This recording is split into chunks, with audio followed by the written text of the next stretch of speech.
नमस्कार, मी Gauri Baker Mumbai outlook मध्ये तुमचं सर्वांचं स्वागत करते।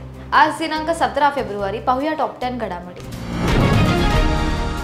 राज्यात सध्या सरपंच संतोष देशमुख हत्या प्रकरण चांगलंच चर्चेत आहे। या हत्या प्रकरणी अन्न व नागरी पुरवठा मंत्री धनंजय मुंडे यांच्या राजीनाम्याची मागणी ही सातत्याने होताना दिसते। या प्रकरणाचे धागेदोरे धनंजय मुंडेंजवळ येऊन थांबतात असा आरोपही केला जातोय। त्यामुळे धनंजय मुंडे यांनी नैतिकतेवरून राजीनामा द्यावा अशी मागणी आता जोर धरू लागली आहे। मुंडे यांच्या राजीनाम्याच्या मुद्द्यावरून उपमुख्यमंत्री अजित पवार यांना सवाल करतात त्यांनी अंग काढून घेतल्याचं दिसून आले। राजीनाम्याबाबत तुम्ही धनंजय मुंडेंनाच विचारा असं रोखठोक उत्तर अजित पवार यांनी दिले। भाजपचे आमदार सुरेश धस यांनी मंत्री धनंजय मुंडे यांची भेट घेतल्यानंतर राजकीय वातावरण चांगलंच तापलं असल्याचं दिसून आलं।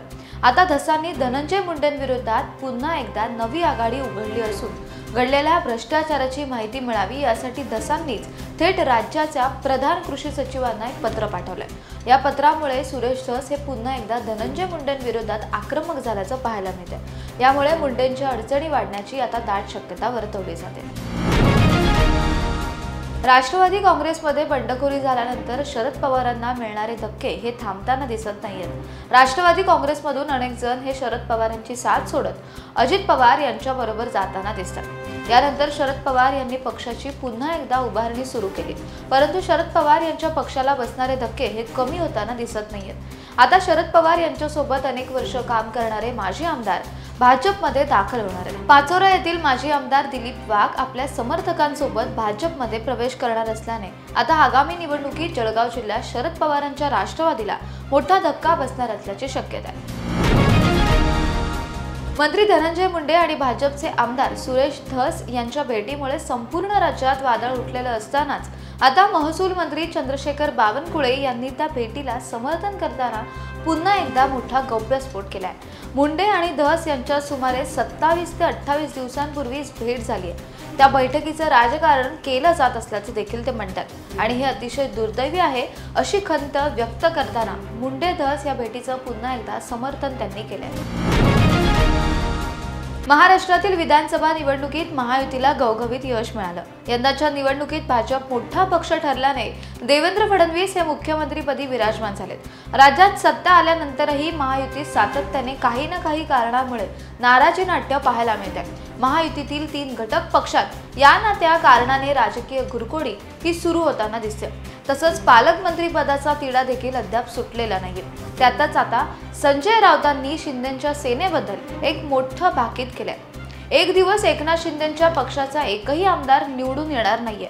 2029ला चित्र पूर्ण बदललेलं असेल। भाजप आणि एकनाथ शिंदे हे भविष्यात एकत्र राहणार नाहीयेत असं भाकीत संजय राऊतांनी व्यक्त केलंय।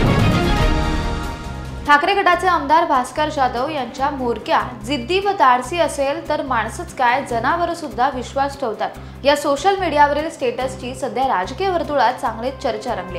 यावर भाष्य करत शिंदे गटाचे मंत्री संजय शिरसाट यांनी भास्कर जाधव यांना थेट शिवसेनेत येण्याची जाहीर ऑफर दिली आहे। भास्कर जाधव यांच्या म्हणण्याचा अर्थ समजून घ्या, त्यांचा मोरक्या धाडसी नाही अशी भास्कर जाधव यांची मानसिकता झाली।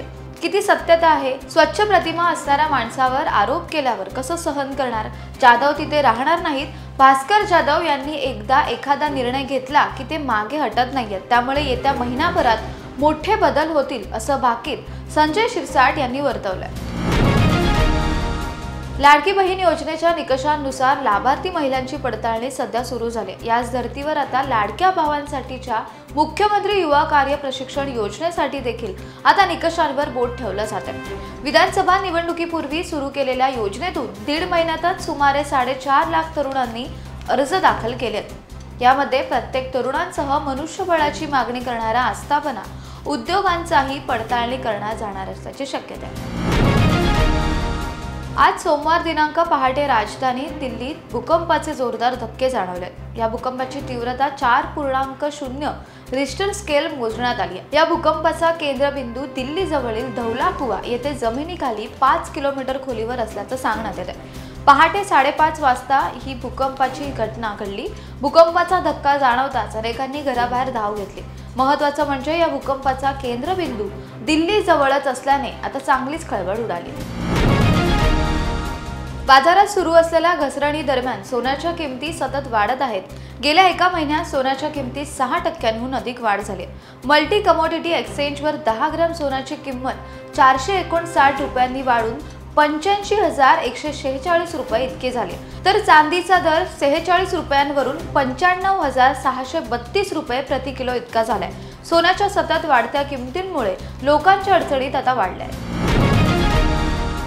अजिंक्य रहाणे देशांतर्गत क्रिकेटमध्ये आपल्या नशिबाची परीक्षा घेत आहे. उपांत्यपूर्व फेरीत अजिंक्य रहाणेने शतकी खेळी करत पुन्हा एकदा टीम इंडियात पुनरागमन करण्यासाठी सज्ज असल्याचं दाखवून दिलंय.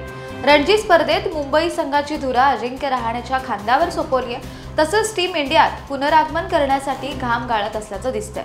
36 वर्षीय अजिंक्य रहाणे यांनी टीम इंडियात पुनरागमन करेल असा विश्वास देखील त्यावेळी व्यक्त केला.